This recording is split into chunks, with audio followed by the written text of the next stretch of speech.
Student, मैं सिद्धार्थ मिश्रा सबका स्वागत करता हूं अपने इस ऑनलाइन चैनल में जिसका नाम है कॉमर्स एकेडमिक पॉइंट। स्टूडेंट, हम लोग आज इस बिजनेस स्टडीज की क्लास में आज कुछ और नई बातें सीखेंगे। नई बातों से मतलब है मेरा कुछ और प्रिंसिपल्स ऑफ मैनेजमेंट सीखेंगे जो कि मिस्टर फ्योल ने दिए हुए हैं। बच्चे, इससे पहले हम लोगों ने 8 प्रिंसिपल सीख रखे हैं। लास्ट क्लास तक की अगर आपने वीडियोस देखी है तो आपने देखा होगा मैंने लास्ट क्लास तक आपको 8 प्रिंसिपल्स ऑफ फ्यूल्स मैंने बता दिए हैं जो कि प्रिंसिपल्स ऑफ मैनेजमेंट के ऊपर बोलते हैं। बच्चे, अब हम आपको आगे लेकर के चल रहे हैं उसी क्लास के कंटिन्यूएशंस में। जो बच्चे डायरेक्टली इस क्लास पे आए हैं प्लीज जाइए और वो पीछे के सारे वीडियोस आप जरूर देखें। चलिए, तो 9th नंबर के अब हम प्रिंसिपल्स ऑफ मैनेजमेंट पे आ रहे हैं बच्चे, और वो है आपका प्रिंसिपल ऑफ स्केलर चेन। बच्चे, नाम में ही देखिए क्या रखा है, नाम में ही है इनके चेन। अब मैं बात करूंगा सबसे पहले कि आखिर स्केलर चेन का मतलब होता क्या है और कैसे फ्यूल ने इन्हें लगाने की बात कही है किसी ऑर्गेनाइजेशन में। बच्चे, जब स्केलर चेन की बात होती है तो वो लाइन ऑफ अथॉरिटी की बात करते हैं। अब लाइन ऑफ अथॉरिटी का मतलब आपको पता है, सबसे पहले सीनियर मैनेजमेंट, फिर उनसे छोटा, फिर उनसे छोटा, फिर उनसे छोटा, इस तरीके से लेवल्स ऑफ मैनेजमेंट। जब मैंने आपको पढ़ाया था बच्चे पहले चैप्टर्स के अंदर, तो मैंने आपको दिखाया था एक पिरामिड शेप में, मैंने ट्रायंगल शेप बोलता हूं, ट्रायंगल शेप में मैंने आपको दिखाया था सबसे पहले top level management, then middle level management, then lower level management. तो बच्चे, मैनेजमेंट के अंदर भी जो कर्मचारी होते हैं उनकी एक हायरार्की होती है, उनकी एक पोजीशन होती है।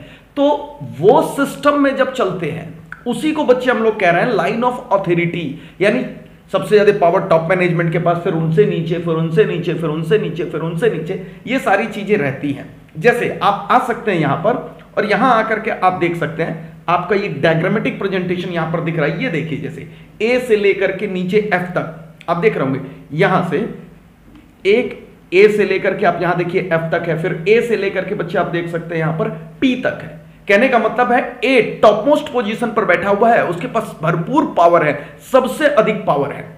अब इस लाइन ऑफ अथॉरिटी को बच्चे कहते हैं स्केलर चेन, यानी superior from highest to lowest rank. ये देखिए यहां पर वो लाइन लिखी हुई है, आप अपने बुक्स में भी देख सकते हैं। दिस इज स्केलर चेन का मतलब हम लोग यहां पर कर रहे हैं लाइन ऑफ अथॉरिटी और chain of superior from the highest to lowest rank. Sir, इसमें बताना क्या चाहते हैं फ्यूल, वो बातों पर हम लोग डिस्कशन करें। आखिर फ्यूल बताना क्या चाहते हैं बच्चे? फ्यूल ये कह रहे हैं, वो जोड़ दे रहे हैं कि किसी भी ऑर्गेनाइजेशंस में ये चेन फॉलो होना चाहिए। चेन किस बारे में फॉलो होना चाहिए? हर मामले में, चाहे कम्युनिकेट करना हो, चाहे कोई बात रखनी हो या कोई भी चीज हो।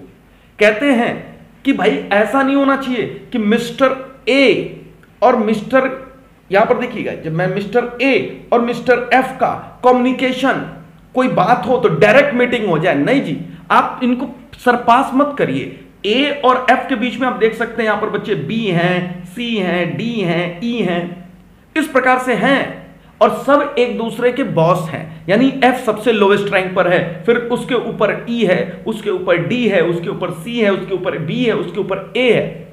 तो बच्चे कह रहे हैं अगर एफ तुम्हें कोई बात कहनी है, if you want to contact mister A, तो आप अपने बॉस को बोलो मिस्टर ई को, मिस्टर ई वो बात बोलेंगे मिस्टर डी को, मिस्टर डी वो बात बोलेंगे मिस्टर सी को, मिस्टर सी वो बात बोलेंगे मिस्टर बी को, और मिस्टर बी वो बात पहुंचाएंगे मिस्टर ए तक। ऐसा नहीं कि आप ऑफिस में एफ सबसे निचले तबके के कर्मचारी और किसी भी दिन ऐसे घुस गए मैनेजमेंट का ऑफिस, खटखटाया और कहा कि मैनेजिंग डायरेक्टर मैं आपसे बात करना चाहता हूं।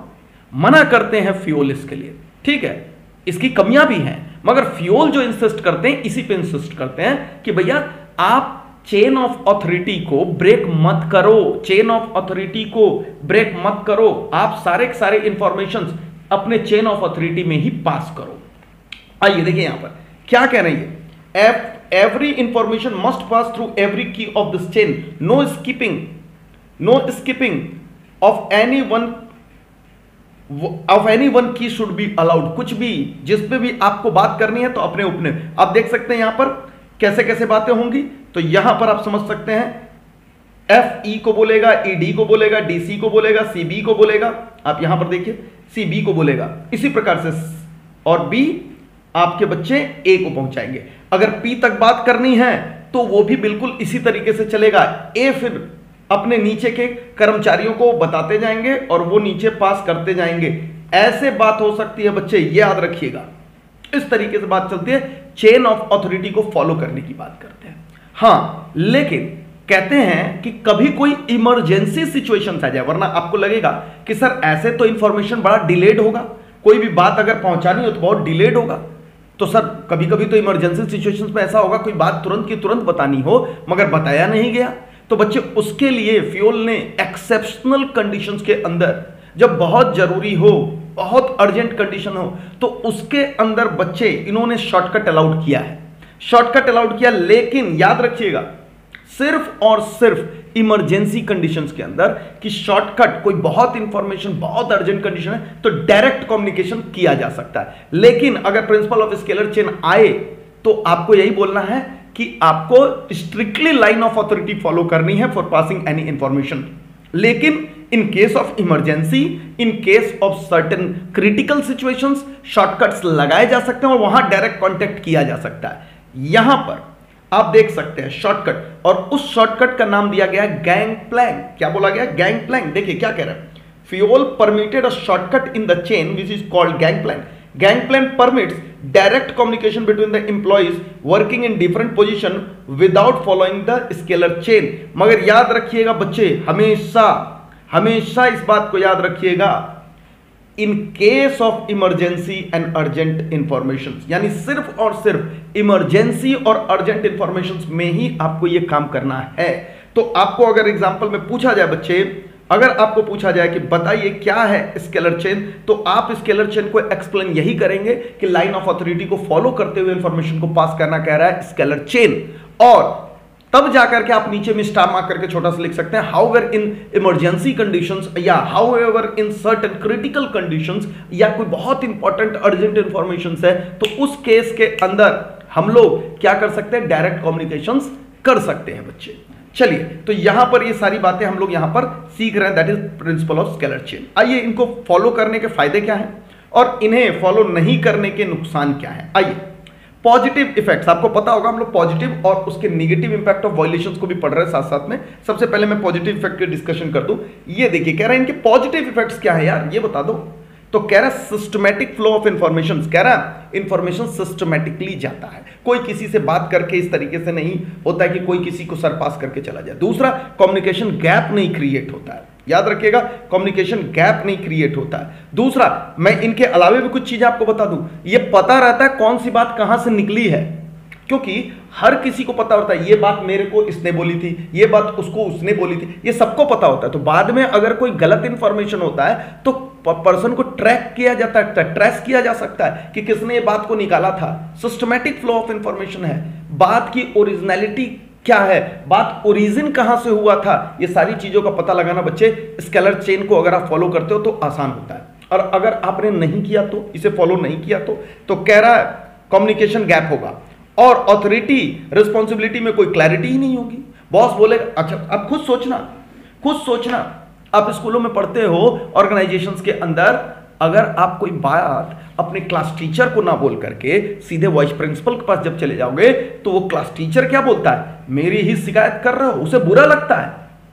वो कहता है अगर आपको कोई बात वाइस प्रिंसिपल या डायरेक्टर तक पहुंचानी है तो सबसे पहले क्लास टीचर उस बात को ले जाकर के वाइस प्रिंसिपल के पास रखता है, वाइस प्रिंसिपल डायरेक्टर। नहीं तो आप तुरंत दौड़ते हो, भाई आप तो स्केलर चेन फॉलो करते नहीं हो, आप दौड़ते हो, डायरेक्टर की गाड़ी रुकती है, आप दौड़ते हुए घुस जाते हो, डायरेक्टर सर ये इंग्लिश का मास्टर मुझे को पढ़ा नहीं रहा। अब देखो इंग्लिश का मैं एग्जांपल ले रहा हूं तो इंग्लिश वाले मास्टर के पीछे नहीं पड़ जाना, अकाउंटेंसी का टीचर अच्छा नहीं पढ़ा रहा, बिजनेस स्टडीज का टीचर अच्छा नहीं पढ़ा रहा, ऐसे आप जब बोलते हो तो वो एक शिकायत का फॉर्म ले लेता है, कम्युनिकेशन गैप हो जाता है, वो नहीं होना चाहिए। तो ये चीज बता रहा है कि कोई भी, मैं स्कूल का एग्जांपल लिया लेकिन वापस हम ऑर्गेनाइजेशंस पे आ जाए, कह रहा है कि क्लैरिटी होनी चाहिए ना। बॉस को बुरा लगेगा, यार कोई बात मुझे नहीं बताया, मेरे सुपर बॉस को तुम बता रहे हो, तो जाओ तुम उसी से समझ लो। तो इसलिए अपने इमीडिएट बॉस को बताएं, वो अपने इमीडिएट बॉस को बताएं, वो अपने इमीडिएट बॉस को बताएं, और इस तरीके से बच्चे इंफॉर्मेशन पास ऑन होना चाहिए।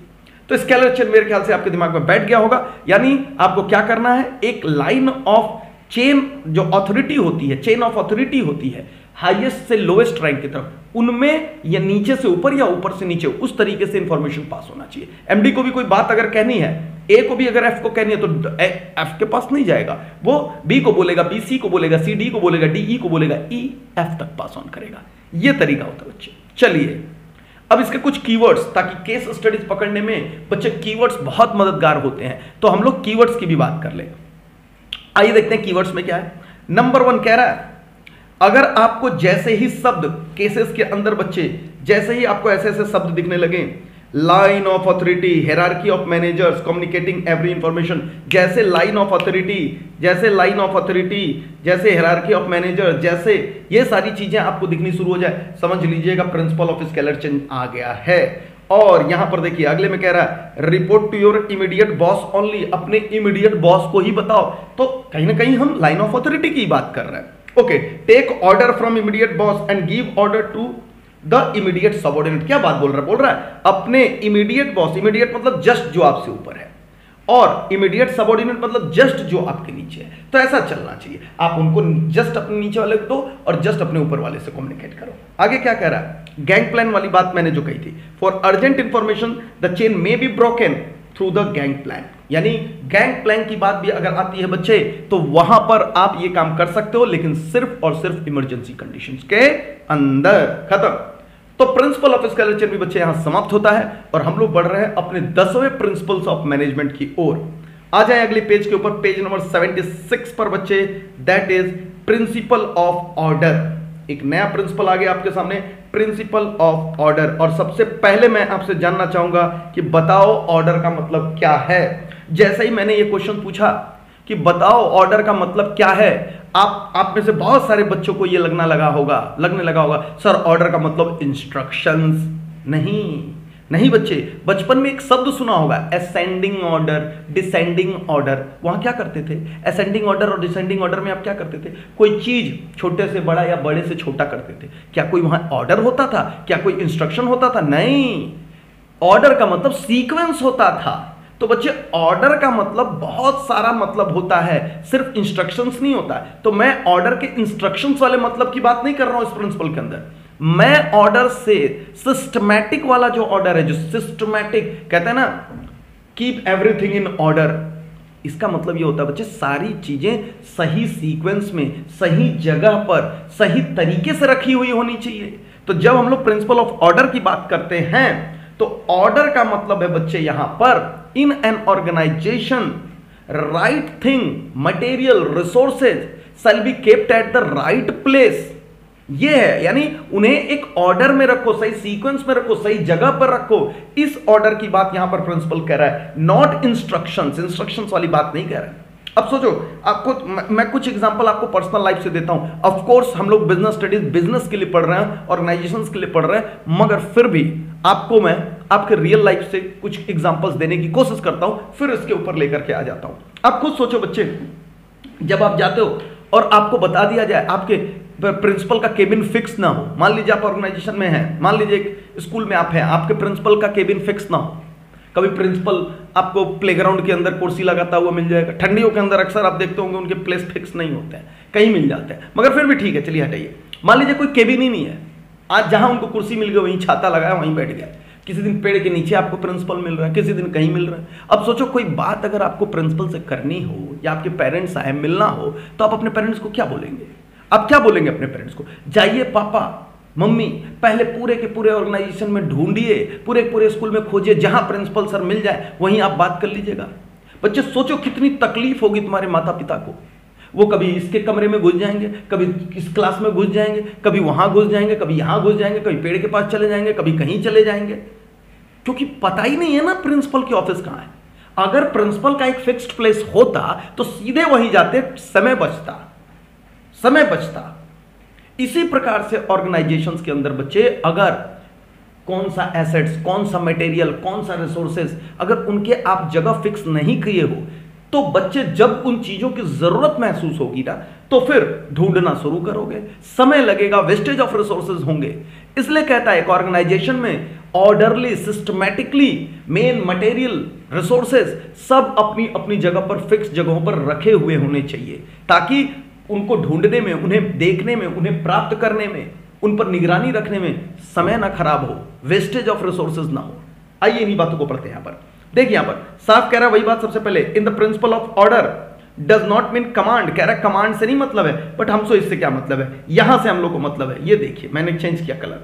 It refers to orderly arrangement of men material and resources also, men और मटेरियल दोनों रिसोर्सेज ही है। It refers to the orderly arrangement of men and material, orderly arrangement that is fixed place for everything and everyone in the organisation. देखिए साफ कह रहा है fixed place होना चाहिए सारे लोगों का, सारे चाहे वो इंसान हो चाहे वो रिसोर्सेज हो मटेरियल्स हो। फ्यूल इंसिस्टेड दैट, आगे कह रहा है, हालांकि आपके आंसर के लिए इतना पॉइंट क्लियर हो गया, मगर फिर भी Fayol insisted that there must be a fixed place to keep every material and thing used in the organisation at a fixed place और सीट। तो याद रखिएगा बच्चे इतना होना चाहिए, क्यों? So that no time and energy is wastage in search of any material और एनी पर्सन, ताकि बहुत समय वेस्ट ना हो किसी इंसान को या मटेरियल को ढूंढने में। तो याद रखिएगा ऑर्डरली का मतलब बच्चे हर चीज सही जगह पर रखी हुई होनी चाहिए, सबके फिक्स प्लेस होनी चाहिए, राइट थिंग राइट प्लेस पर राइट ऑर्डर में ये सिस्टमैटिक ढंग से रखे हुए होने चाहिए। ओके, फायदे क्या होंगे इसके? फायदे क्या होंगे प्रिंसिपल्स के, जो हम लोग कह रहे हैं ऑर्डर के, उनके फायदे क्या है? पॉजिटिव इफेक्ट्स क्या है? पॉजिटिव इफेक्ट्स हैं बच्चे no wastage of time in search of men and material, इसी की तो चर्चा किया, समय नहीं वेस्ट होगा। ओके, और उसके बाद smooth and systematic working of organisation जब समय नहीं वेस्ट होगा, एनर्जी फालतू चीजों में नहीं जाएगी, तो उनको निश्चित तौर पे किसी अच्छे काम में तो लगाओगे, वो समय बचेगा तो उससे क्या होगा? Smooth and systematic working of organisation. ये सारी लाइनें आपकी कॉमन है, हर 2-4 आंसर्स के बाद ये आप यूज करते हो। चलो, और अगर फॉलो नहीं किया तो सर, अगर हम नहीं रखेंगे सारी चीजें अपनी अपनी जगहों पर किसी भी ऑर्गेनाइजेशन में, तो देखो क्या नुकसान होगा। नुकसान जस्ट उसी का उल्टा होगा, wastage of time and energy होगा। अगला, not able to contact the people at the right time, बहुत इंपॉर्टेंट कोई बात है, राइट समय पे वो व्यक्ति मिलेगा ही नहीं मिलेगा, तो नहीं मिलने के कारण नुकसान होगा। ऑर्गेनाइजेशंस के कई बार इससे बेइज्जती भी हो सकती है, उसकी गुडविल, रेपुटेशन, मान सम्मान पर भी खतरा आ सकता है बच्चे, इसलिए ये सारी चीजें सही जगह पर रखी होनी चाहिए, और प्रिंसिपल ऑफ ऑर्डर इसी ओर बात करता है। ठीक है बच्चे, आइए कुछ इनके कीवर्ड्स पढ़ लिए जाए कि केस स्टडीज में सर कैसी कैसी लाइनें मिलेंगी, तो हम लोग पकड़ सकते हैं कि ये हमारा प्रिंसिपल्स ऑफ क्या बोलते हैं, ऑर्डर की बात कर रहे हैं। प्रिंसिपल्स ऑफ मैनेजमेंट में प्रिंसिपल ऑफ ऑर्डर है। आइए देखिए क्या हो रहा है। नंबर 1 कह रहा है fixed and right place for every man and material, जैसे दिखा आप समझ जाओगे सही जगह की बात कर रहा है, ये लगेगा प्रिंसिपल ऑफ ऑर्डर। चलिए आगे, no wastage of time in search of, देखते ही आप बता सकते हो, इनके तो अंदर ही हम लोगों ने इसको पढ़ा। Systematic and orderly arrangement of physical and human resources, देखिए इसी बात में कह रहा था, जितने भी आपके फिजिकल और ह्यूमन रिसोर्सेज हैं उन सब का सिस्टमैटिक और ऑर्डरली अरेंजमेंट होना चाहिए। देखते ही आप बता सकते हो, यहां लग रहा है principle of order, fixed and right place for every employee, that is social order. आपको बस याद रखना है सारी चीजें सही जगह पे, चाहे इंसान हो चाहे सामान हो। चलिए, fixed and right place for every material, that is material order. बच्चे इंसानों के ऑर्डर में रखने में उसको सोशल ऑर्डर कहते हैं, और मटेरियल को रखने में मटेरियल ऑर्डर कहते हैं। इतना इंपॉर्टेंट नहीं है ये बात, लेकिन फिर भी कीवर्ड्स में अगर आते हैं तो केस स्टडीज पकड़ने में आपको मदद मिलेगी। चलिए बच्चे, तो आज हम लोगों ने फटाफट अपने इस छोटे से समय में 2 प्रिंसिपल डिस्कशन कर डाले। आगे बढ़ रहे हैं हम लोग, आगे बढ़ रहे हैं बच्चे अगले पेज पर, और अब हम लोग बात कर रहे हैं प्रिंसिपल ऑफ इक्विटी के ऊपर। यह है हमारा प्रिंसिपल नंबर 11 है बच्चे। देखते देखते हम लोग 11 पे आ गए, that is principle of equity. Yes, अब यहां से मैं आपके साथ थोड़ी चर्चा करना चाहूंगा। जैसे मैं बोलता हूं प्रिंसिपल ऑफ इक्विटी, और जैसे आपको लगता है यहां तराजू दिया है, तो आपको लगता है बच्चे principle of equity is principle of equality. No, principle of equity का मतलब प्रिंसिपल ऑफ इक्वालिटी नहीं होता। आप समझिए इस बात को, इक्विटी का मतलब नॉट इक्वालिटी। ये देखिए, कई लोग समझ लेते हैं इक्विटी का सर मतलब होता है इक्वालिटी, और फ्यूल अपने प्रिंसिपल ऑफ इक्विटी में इक्वालिटी की बात कर रहे हैं। ना ना ना ना ना ना, ये नहीं होता। मैंने क्रॉस लगाया, नॉट इक्वल। क्यों? क्योंकि सोचो बच्चे, मान लो एक ऑर्गेनाइजेशंस में मैनेजिंग डायरेक्टर 8 घंटे काम करता है तो उसकी सैलरी होती है 1 लाख, और एक वर्कर काम करता है 8 घंटे तो उसकी सैलरी होती है 10,000। आप कह रहे हो प्रिंसिपल ऑफ इक्वालिटी होगा, तो इस लिहाज से तो उस 8 घंटे काम करने वाले प्यून को, लेबर को भी एमडी के बराबर क्या तनख्वाह दे देनी चाहिए। क्या दे देनी चाहिए इक्वालिटी लगाने के लिए? भैया तुम 8 घंटे काम कर रहे हो तो तुम भी 8 घंटे काम कर रहे हो, तो हम प्रिंसिपल ऑफ इक्वालिटी लगाएंगे और तुम दोनों को मैं आपको बराबर दे दूंगा। नहीं, कहीं से भी नहीं। इक्विटी का मतलब होता है बच्चे रीजनेबल ट्रीटमेंट, यानी जिसका जो हक है वो दो, बराबर लाने की जरूरत नहीं। हां, अगर दो बराबर का मेहनत करने वाला व्यक्ति है तो उन दोनों के बीच में बराबरी क्रिएट की जा सकती है, लेकिन हम बराबरी की बातें नहीं कर रहे। हम कह रहे हैं जिसका जो अधिकार है, हक है, वाजिब है, रीजनेबल है, फेयर है, जस्टिफिएबल है, उनको लागू करने की बात कर रहे हैं हम लोग बच्चे। यानी जस्टिस की बात हो रही है, न्याय की बात हो रही है। और न्याय ये नहीं कहता कि मैनेजिंग डायरेक्टर और लेबर दोनों को बराबर दे दो, नहीं। किसी जमाने में उसने भी मेहनत किया होगा, पढ़ाई वो करता था, तो आज जो लेबर बना वो घर में सोता रहता था, आम खाता था, गुलेल चलाता था। तो equity is not something you bring everyone equal, no. हां, equal qualities, if a person have equal quality, if two persons have equal quality, then they must be kept at the same positions. ये justice है, ये justice है। तो बच्चे, मैं यहां equality पे फोकस ही नहीं करूंगा, मैं किस पर फोकस करूंगा? जस्टिफिएबल ट्रीटमेंट पर, जस्टिस के साथ, न्याय के साथ, फेयर के साथ, काइंड, सही, प्रेम भाव, इज्जत, रेपुटेशन, ये सारी चीजें आप अपने ऑर्गेनाइजेशंस के एम्प्लॉइज के साथ दिखाओ।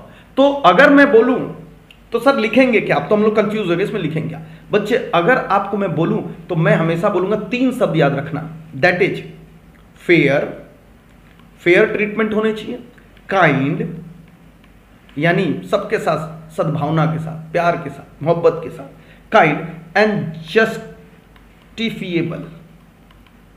जस्टिफिएबल। ये 3 वर्ड याद रखना, यानी न्याय संगत होना चाहिए, आपका रीजनेबल होना चाहिए बच्चे, रीजनेबल होना चाहिए, न्याय संगत होना चाहिए बच्चे, न्याय संगत होना चाहिए, याद रखिएगा। तो ये सारी बातें आपको ध्यान के रख के चलनी है। तो प्रिंसिपल ऑफ इक्विटी का मतलब बराबरी कराना नहीं होता है, बल्कि क्या होता है, जो जिस स्थिति का हकदार है उसे वो मिलना चाहिए।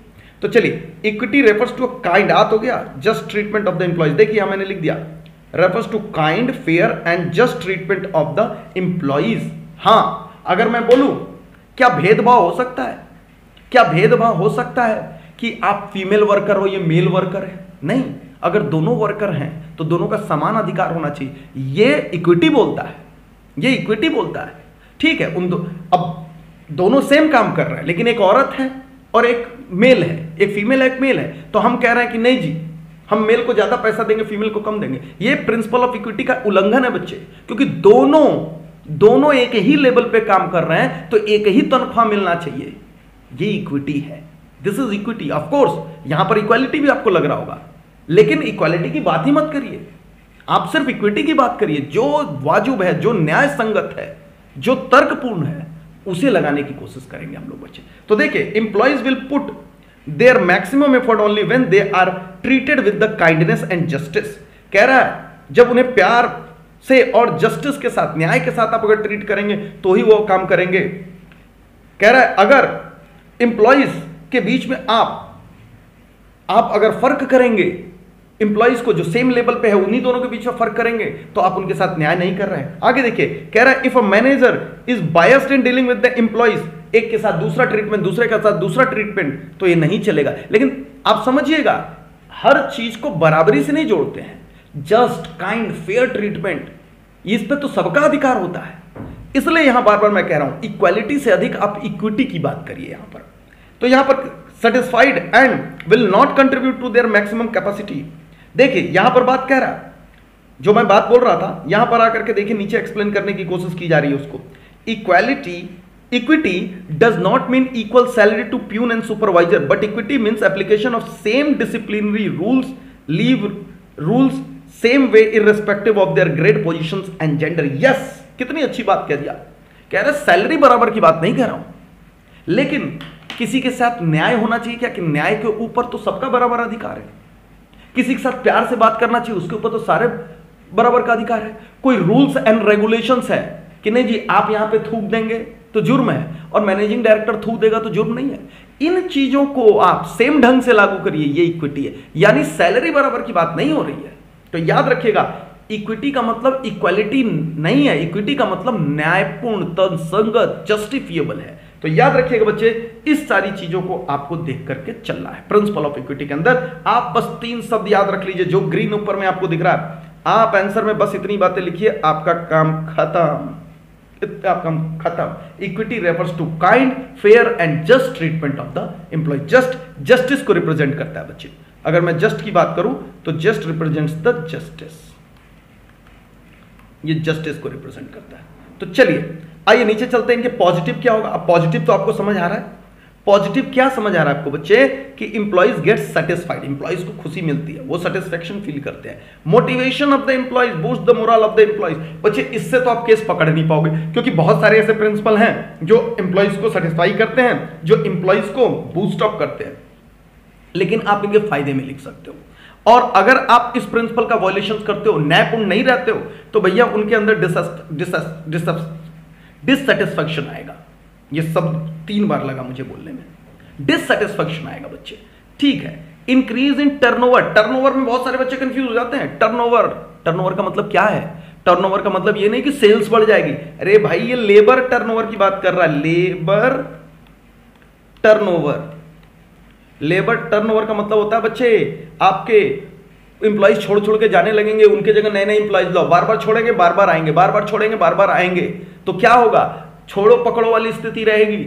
और उससे क्या होगा, ऑर्गेनाइजेशन में आपने किसी को ट्रेनिंग दिया, काम सिखाया, सब कुछ सिखाया, फिर वो छोड़ के चला गया, फिर नहीं आएगा, फिर आप उसको काम दो, काम सिखाओ, सारा कुछ करो, तो लेबर टर्नओवर बढ़ जाएगा, यानी आना जाना बढ़ जाएगा इंप्लॉइज का। इसलिए ये बहुत ही बुरी स्थिति होती है ऑर्गेनाइजेशन के लिए, हर साल उसके इंप्लॉइज बदल जाए, क्योंकि कोई परफेक्ट हो चुका है आपके कामों में, आप उसे निकालते हो, फिर नया आएगा, एडजस्ट होने में टाइम लगेगा, उससे ऑर्गेनाइजेशन के एफिशिएंसी में फर्क आएगा। दूसरा, unhealthy relation between superior and subordinate. बिल्कुल सही बात है, जब आप बायस तरीके से ट्रीट करोगे बच्चे, जब आप बायस तरीके से ट्रीट करोगे, भेदभाव करोगे, जहां जेन्युइन चीज है, मैं सैलरी की बात नहीं कर रहा हूं, लेकिन प्यार से बात करना, न्याय देना, same rules and regulations follow कराना ऑर्गेनाइजेशन में, इन चीजों में अगर आप भेदभाव करोगे तो फिर कोई भी इंप्लॉइज आपके साथ अच्छे से काम नहीं करेगा। अनहेल्दी रिलेशन डेवलप हो जाएगा, किसके किसके बीच में, सुपीरियर और सबऑर्डिनेट्स के बीच में। ठीक है बच्चे, तो ये था प्रिंसिपल ऑफ इक्विटी।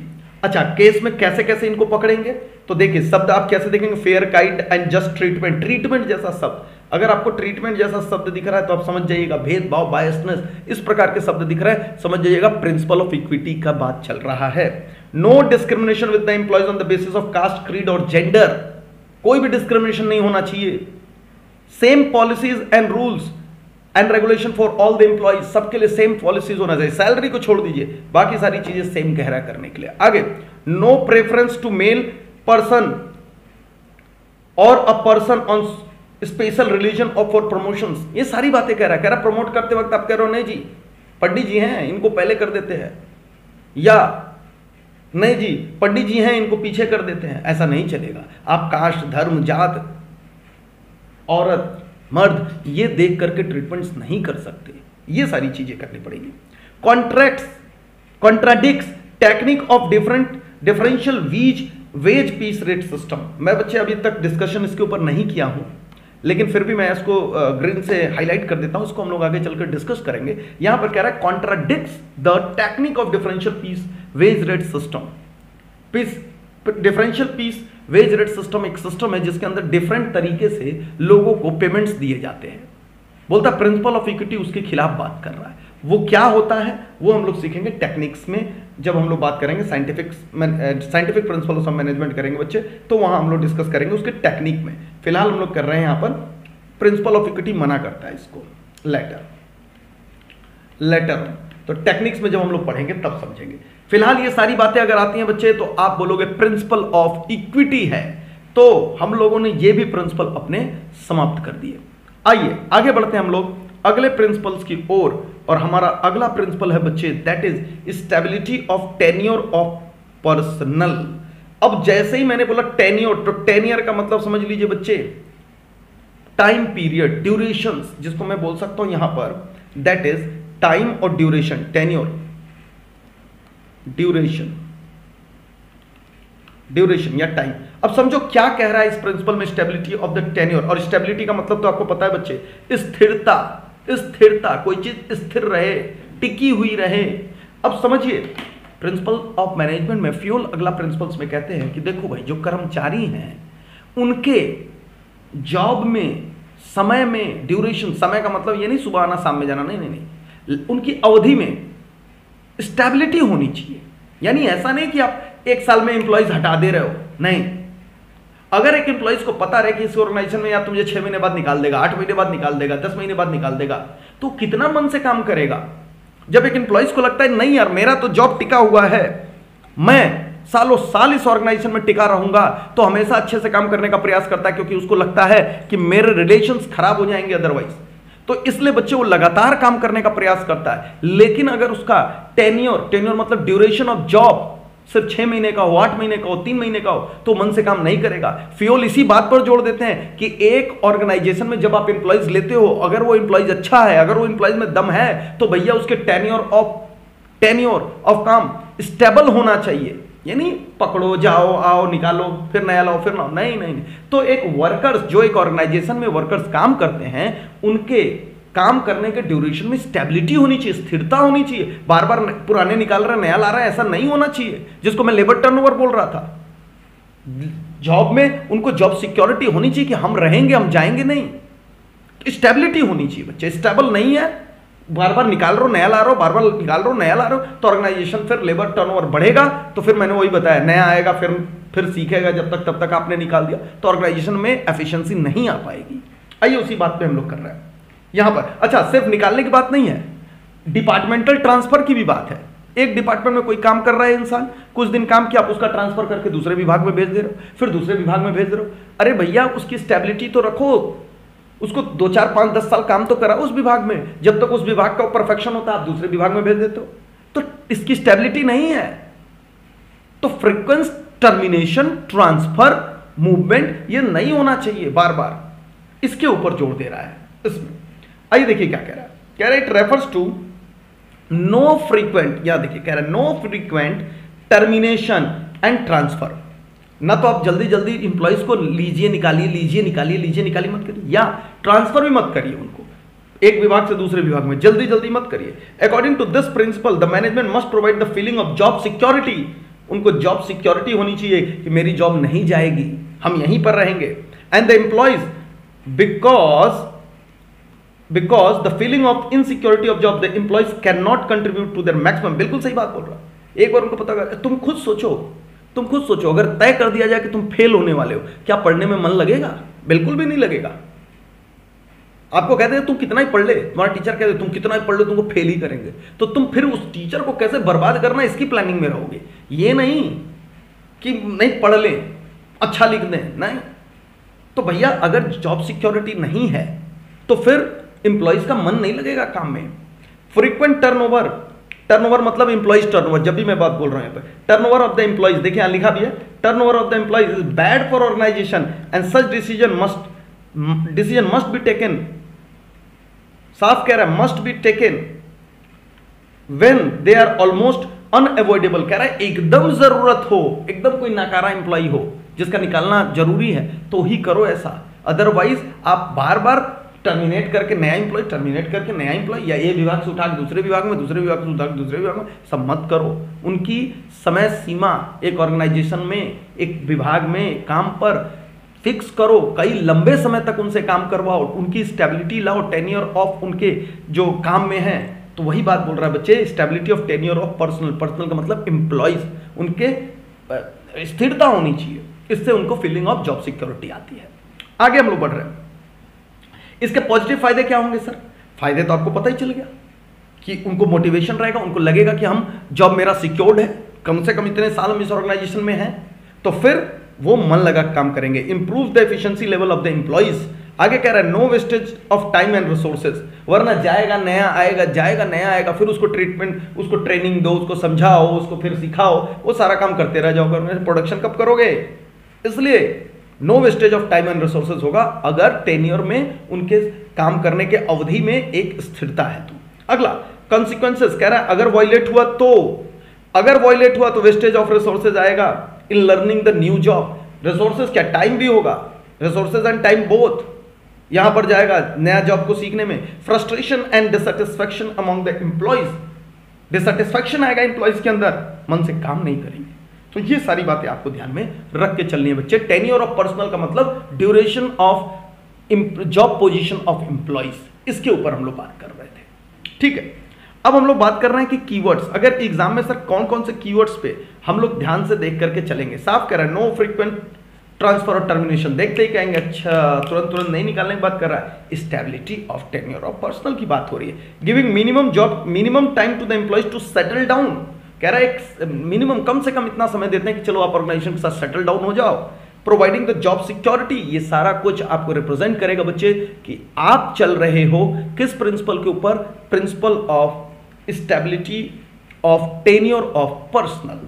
ठीक है, violation of this principle increases the labour turnover of the employees turnover of the employees को लेबर टर्नओवर ही बोलते हैं। Wastage of resources in training the employees, देखिए सारी चीजें आपको मैंने पहले ही पढ़ा रखी है। ये शब्द अगर आपको दिखता है बच्चे तो आप तुरंत बोलोगे क्या हो रहा है, टेन्योर ऑफ पर्सनल की प्रिंसिपल की बातें चल रही है यहाँ पर।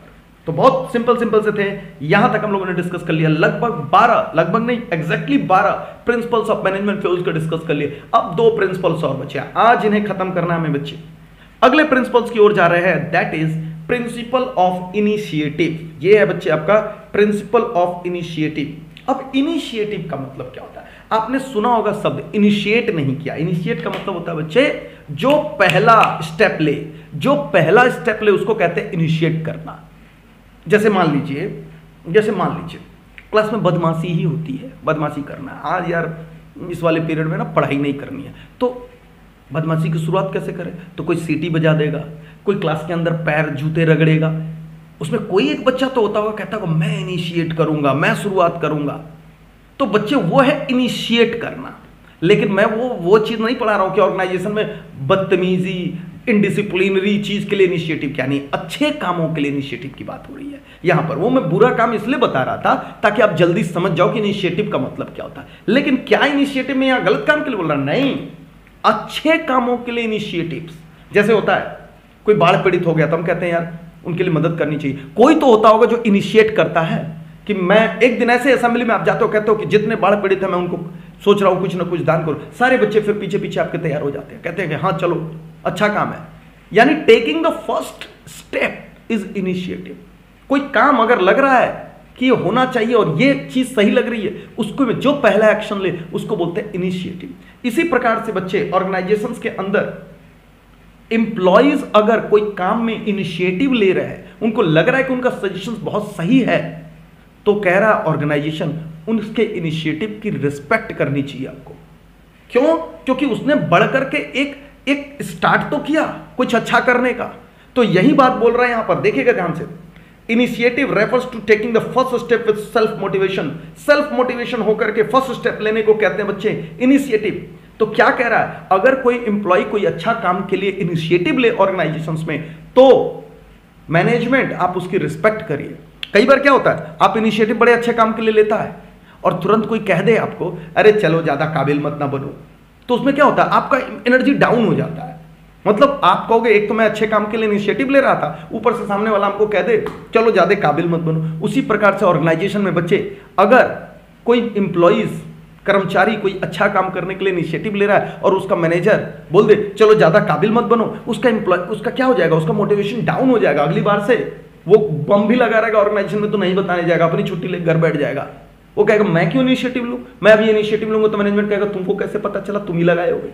तो इनिशिएटिव लेता है अगर कोई, तो उसको सपोर्ट कीजिए, अच्छे कामों के लिए इनिशिएटिव के लिए उसको मोटिवेट कीजिए, उसको रिकॉग्नाइज कीजिए, तो वो और एनर्जी के साथ ऑर्गेनाइजेशन में काम करेगा। यानी अगर कोई इंप्लॉइज फर्स्ट स्टेप लेता है अच्छे इंटेंशन से अच्छे काम के लिए, तो उसकी सराहना होनी चाहिए, उसको दबाना नहीं चाहिए बच्चे।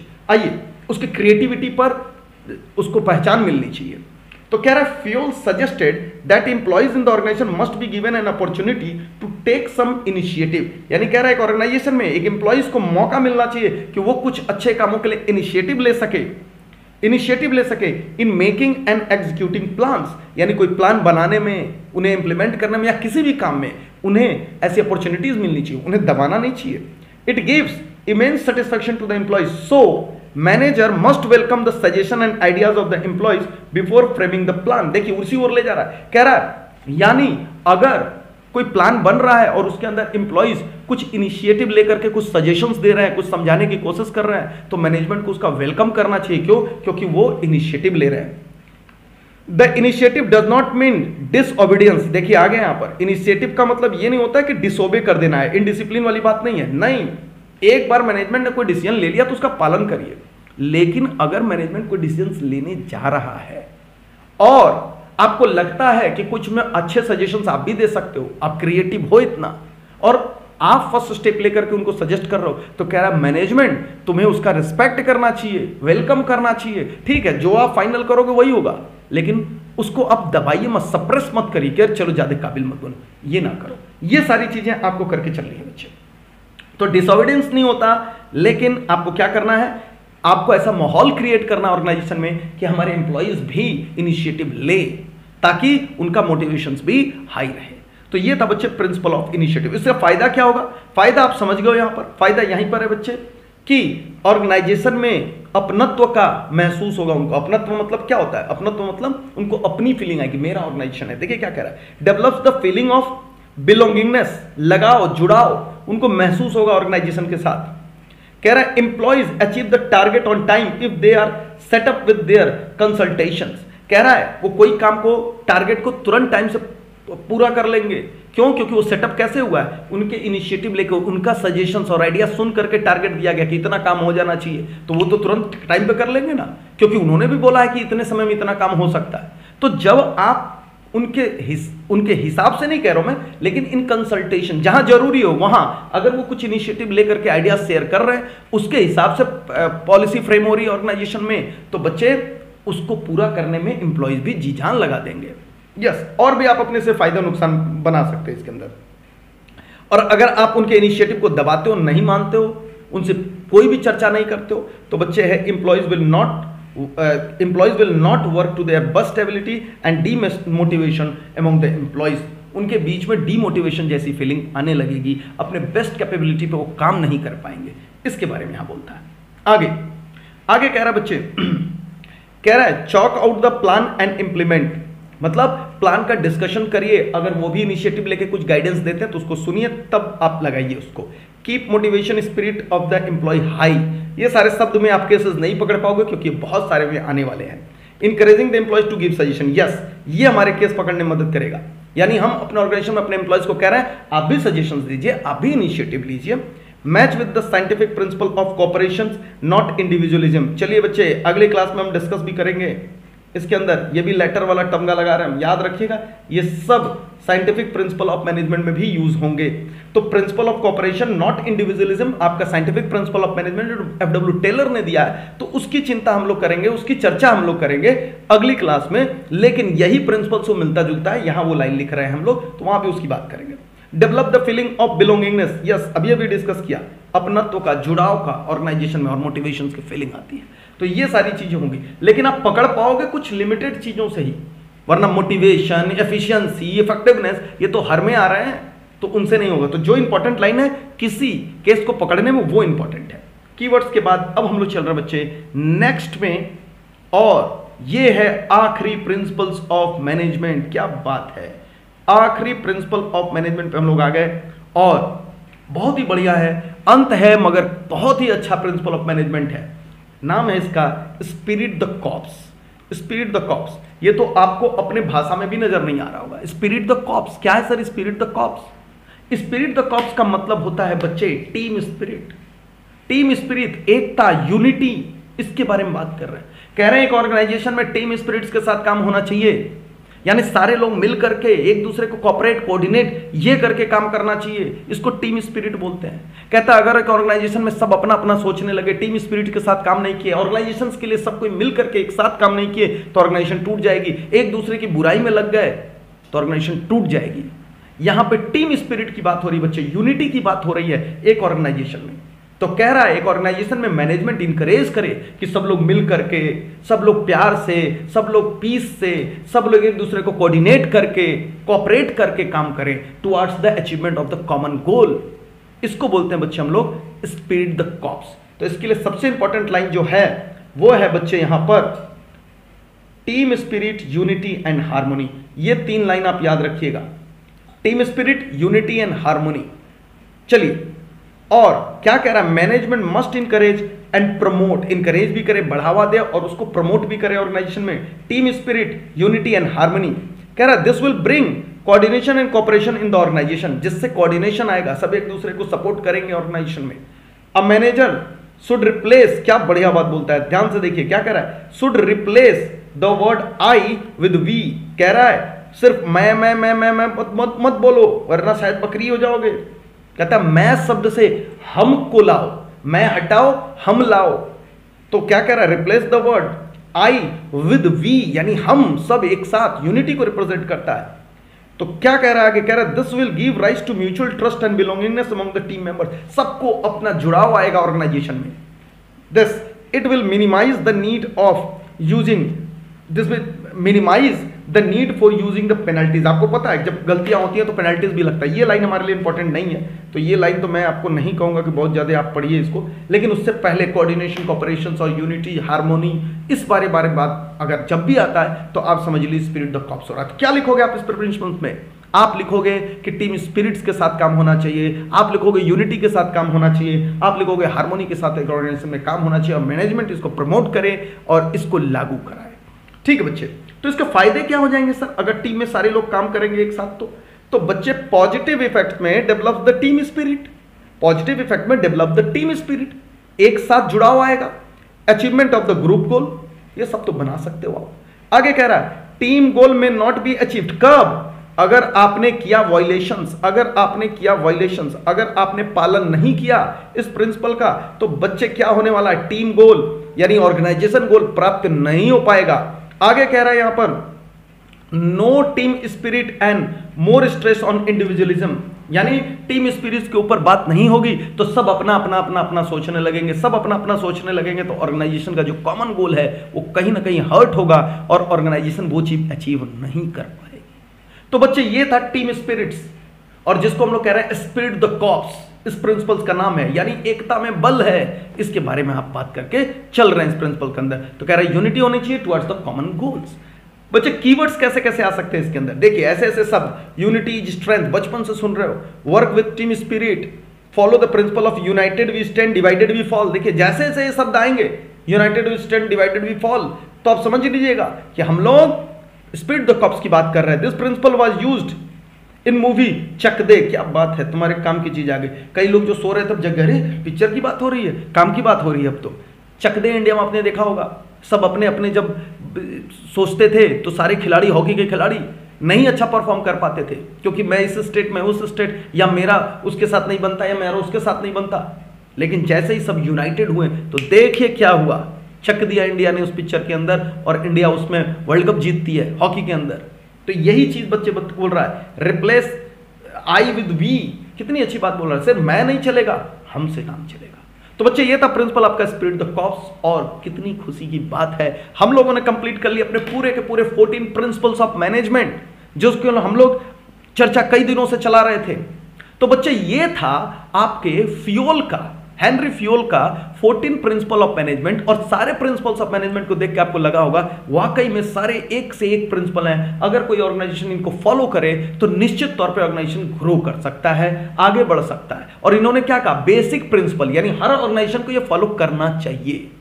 लेकिन बच्चे इसके बाद आएगा FW टेलर का प्रिंसिपल, जो वो कहते हैं कि जी कोई भी ऑर्गेनाइजेशन के लिए कोई भी प्रिंसिपल आप फिक्स नहीं कर सकते कि नहीं जी हर ऑर्गेनाइजेशन में ये प्रिंसिपल लगना ही चाहिए। कौन कह रहा है, टेलर। उनके हिसाब से साइंटिफिक प्रिंसिपल बेस्ट होते हैं, यानी हर ऑर्गेनाइजेशंस में जो प्रिंसिपल्स लागू किए जाने चाहिए उनके अलग अलग माहौल में अलग अलग प्रिंसिपल्स अप्लाई किए जाने चाहिए, यानी अलग अलग ऑर्गेनाइजेशंस की नीड के आधार पे, अलग अलग ऑर्गेनाइजेशंस के इन्वायरमेंट के आधार पे अलग अलग साइंटिफिक प्रिंसिपल्स अप्लाई किए जाने चाहिए।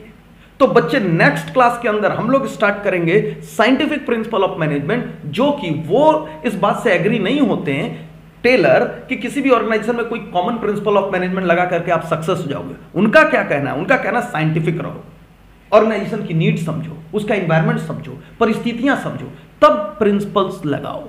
और कौन कौन से, वो FW टेलर के साइंटिफिक प्रिंसिपल्स ऑफ मैनेजमेंट पे हम लोग पढ़ेंगे बच्चे। तो ठीक है बच्चे, आज के लिए बस इतना ही रहेगा। नेक्स्ट क्लास के अंदर हम लोग स्टार्ट करेंगे साइंटिफिक प्रिंसिपल्स ऑफ मैनेजमेंट और साइंटिफिक टेक्निक्स ऑफ मैनेजमेंट। उसके बाद ये चैप्टर समाप्त हो जाएगा। आपको वीडियोस अब लगातार मिलती रहेंगी, तो स्टे कनेक्टेड। कोई डाउट होता है तो एप्लीकेशंस पे डालिए, व्हाट्सएप पे डालिए, मेरे से डायरेक्ट कॉल करके बात करिए, अपनी दुविधाओं को दूर करिए। मिलते हैं नेक्स्ट क्लास में। Till then Tata.